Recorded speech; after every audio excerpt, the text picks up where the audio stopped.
मेरे प्रिय बच्चे, अपने भीतर तुम्हें ऐसी हिम्मत उत्पन्न करनी है जिससे चाहे कोई भी परिस्थिति हो, तुम खुद को कमजोर ना आंको। ये समय एक ऐसे दौर को प्रारंभ कर रहा है जहां तुम्हें साहस की सबसे ज्यादा आवश्यकता है। मैं जानता हूं, मनुष्य अपने जीवन में बहुत सी ऐसी परिस्थितियों का सामना करता है जिसमें वह तरह तरह के अनुभवों को महसूस करता रहता है। तुम्हारे भी जीवन में ऐसी बहुत सी परिस्थितियां उत्पन्न हो रही हैं जहां तुम्हें कोई समझ नहीं पा रहा, न तुम्हारा अपना साथी, न तुम्हारे परिवार वाले, न मित्रगण, न ही अपने और न ही कोई अन्य। कई बार ऐसा लग रहा जैसे जीवन निरर्थक और बोझिल सा होता जा रहा, लेकिन यह सत्यता नहीं है, यह समग्रता नहीं है। जब जीवन को समग्र रूप में देखे बिना कुछ हिस्सों में इसे देखते हो तो ऐसी बातें मन में उठती रहती हैं। तुम्हारे मन में तरह तरह के भाव, तरह तरह की बातें उत्पन्न हो रही। दुविधा से भर देने वाली ये बातें विचलित करती हैं। ऐसा लगता है जैसे जीवन किसी दिशा की तरफ बढ़ नहीं रहा। एक उबाऊ बोझिल मन की भांति धीरे धीरे यह चल रहा है। मेरे प्रिय बच्चे, समय अब तुम्हारे पक्ष में होगा, लेकिन उसके पहले तुम्हें यह जानना आवश्यक है कि तुम इस संसार में कुछ ऐसा करने के लिए जन्मे हो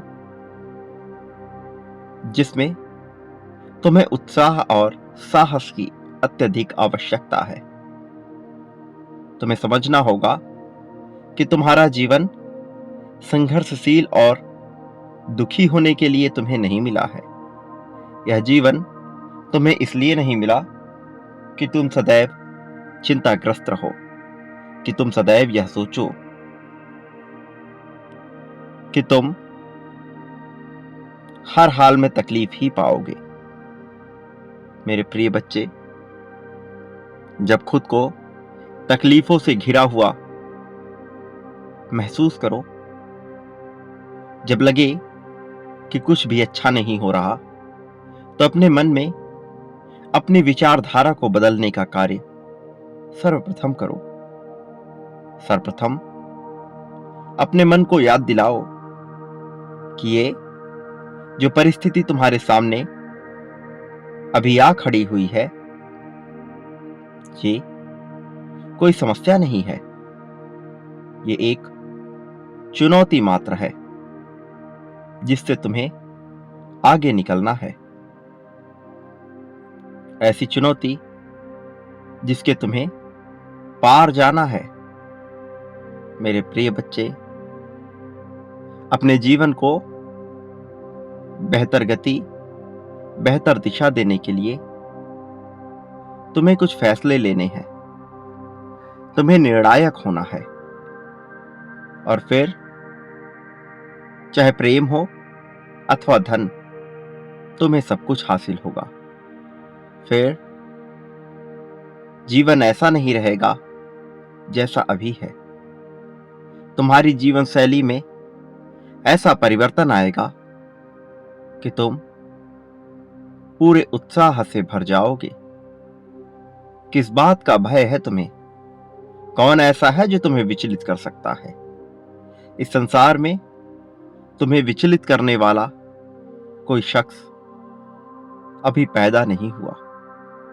तुम्हें हराने वाला कोई मनुष्य इस धरा पर अभी जन्मा नहीं है। वो जो तुम्हें प्रगति पाने से रोक रहा, तुम्हारी अपनी विचारधारा है। तुम जब अपने मन के दास बन रहे तब यह दिक्कत हो रही। वास्तविकता में तुम्हारी बुद्धि को सब कुछ पता है, सारा ज्ञान है। उसे पता है बहुत ही अच्छी तरीके से कि उसके लिए क्या उचित है और क्या अनुचित है। तुम्हारे दिल को बेहतर तरीके से पता है कि उसे किस चीज में प्रसन्नता मिलती है। लेकिन तुम्हारा यह मन बहुरूपिया बनकर तुम्हें बार बार छल रहा है। तुम्हें वास्तव में अपने इस मन पर ही नियंत्रण पाकर इसे काबू में करना है। मेरे प्रिय बच्चे, जीवन एक सुनहरी बेला है, एक स्वर्णिम युग है। जीवन एक ऐसा काल है जिसका हर दिन आनंद से भरा हुआ होना चाहिए। यदि तुम्हारा दिन आनंद से भरा हुआ नहीं है तो तुम्हें इसके पीछे के कारण को ढूंढना होगा।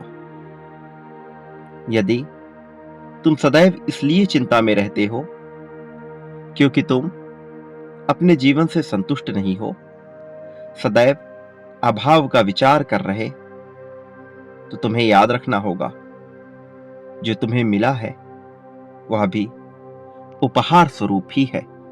इसलिए जब तक तुम अभाव के विचारधारा में रहोगे चिंता लगी रहेगी। जब तुम अभाव के बजाय आभार के विचारधारा में अपने आप को लेकर आओगे तब तुम्हारा मन प्रसन्न होगा। दूसरा, जब तुम अनुशासनहीन होते हो, जब तुम लक्ष्य विहीन होते हो, जब तुम्हारा ध्यान नियंत्रित नहीं होता। मैं जानता हूं कई लोगों की बातें तुम्हें विचलित करती हैं। कई लोगों की बातें तुम्हें ताने जैसी प्रतीत होती हैं। तुम्हें लगता है कि तुम्हारे साथ यह सब कुछ इसलिए हो रहा क्योंकि तुम में कोई कमी है और दूसरे तुमसे जल रहे हैं, ईर्ष्या कर रहे हैं, जिसके कारण तुम परेशान होते हो। मेरे प्रिय बच्चे, मैं तुम्हें अभी एक बहुत ही छोटी सी कथा सुनाऊंगा, एक छोटी सी कहानी जिसके माध्यम से फिर तुम्हें बात स्पष्ट रूप से समझ आएगी। मेरे प्रिय, इस संसार में बहुत सी घटनाएं घटी हैं। उन्हीं घटनाओं में एक बार कुछ ऐसा हुआ कि एक मनुष्य जो थोड़ा छोटे कद काठी का था, जिसका रंग सांवला था, वह अपने कार्य पर जाया करता था। उसके परिवार, उसके रिश्तेदार और आसपास के लोग उसे बार बार ताना दिया करते थे। उसके कद काठी, उसके रंग रूप को लेकर उसका उपहास उड़ाया करते थे, जबकि वास्तव में उसकी कद काठी, उसका रंग औसत दर्जे का था। ना ही वह बहुत सांवला था, ना ही बहुत छोटा, किंतु इतना लंबा अथवा गोरा भी नहीं था कि लोग उसकी प्रशंसा करें, ना ही इतना सांवला, इतना छोटा कि लोग उसकी बुराई करें। किंतु लोगों का कार्य उपहास उड़ाना होता है। कई लोगों को इसमें आनंद आता है, यह उनका धर्म है। तुम्हें इस फेर में नहीं पड़ना है, उनसे विचलित नहीं होना है। किंतु वह मनुष्य निरंतर उनकी बातें सुनकर स्वयं को ही छोटा, तुच्छ प्राणी मानने लगा था। वह अपने जीवन से इतना रुष्ट रहने लगा था कि उसे समझ ही नहीं आता था वह क्या करे। प्रिय बच्चे, वह स्वयं को कमजोर आंकने लगा, स्वयं को हारा हुआ, थका हुआ महसूस करने लगा। उसे लगा जैसे प्रकृति ने उसके साथ अन्याय किया है। वह नहीं देख पा रहा था कि उसे क्या क्या दिया गया है, किंतु वह केवल अभावों का विचार कर चिंतित होता था। और इसी चिंता में, इसी तनाव में एक दिन उसने निर्णय लिया कि वह अपने जीवन को समाप्त कर देगा, वह आत्महत्या करेगा। और ऐसा विचार करके वह एक पहाड़ी के पास चला गया ताकि वहां से कूदकर वह अपने जीवन का त्याग कर सके। उस मूर्ख को यह ज्ञान नहीं था कि जो जीवन उसे नजर आ रहा, वास्तव में यह जीवन का अंश मात्र भी नहीं है। मनुष्य को लगता है कि इस धरा पर ही उसका जीवन सत्य है, किंतु न जाने कितने ही सूक्ष्म जीवनों में बटा यह जीवन समग्र रूप से कितना विशाल है। और धरा पर बीता हुआ यह जीवन नाम मात्र का ही है, किंतु मनुष्य को यही सर्वश्रेष्ठ प्रतीत होता है। प्रिय बच्चे, ऐसी मूर्खता पूर्ण विचार आने के बाद जब वह कूदने ही वाला था, तो पास बैठे किसी महर्षि ने उसे देख लिया। वो तपस्वी जिसने उसे देखा, उसने उसे बचाया और उसके मृत्यु का कारण पूछा। वह क्यों आत्महत्या करना जा रहा है, इसको बारीकी से पूछा। उस व्यक्ति ने अपनी संपूर्ण व्यथा उस तपस्वी को बताई। यह बात सुनकर तपस्वी ने कहा कि प्रिय, मैं तुम्हारी समस्या का समाधान अवश्य करूंगा और मैं तुम्हें ऐसी शक्तियां दूंगा जिससे तुम पूरी तरह से ठीक हो जाओगे और तुम्हें कोई कुछ भी ना कहेगा। ऐसा सुनकर उस व्यक्ति की बाहें खिल गई, चेहरे पर मुस्कान आ गई। उसने पूछा, मुझे क्या करना होगा? तपस्वी ने कहा, जो कार्य मैं तुम्हें बताने जा रहा हूं वह बड़ा साधारण है।